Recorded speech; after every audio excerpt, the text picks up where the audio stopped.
শুধু মধুর অঞ্চলটা কেটে নেবো। আল্লাহু আকবার, আল্লাহু আকবার।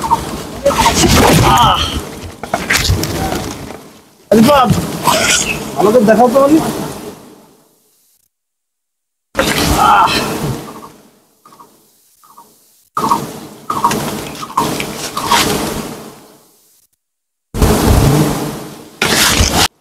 ন্যাচারাল মধু তো কেউ অর্ধেকই থাকে না, এক বালতি মতো।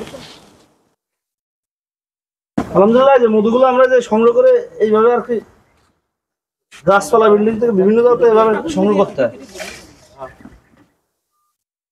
দেখা একটা চাকে যে এই পরিমাণ মধু হচ্ছে, আল্লাহু আকবার।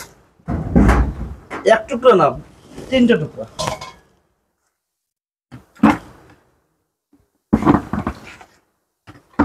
এগুলো সব ন্যাচারাল। প্রসাধনের পক্ষ থেকে যে মধুগুলো আপনাকে দিয়ে থাকি, ল্যাব টেস্টের মধ্যে থেকে 1 ধরনের ভেজাল ধরতে পারেন, 1.5 লক্ষ টাকা নগদ পেমেন্ট পুরস্কৃতি করবো আমরা। গভর্নমেন্ট ভাইরাসের কারণে আমাদের এত চিল্লাচিল্লি।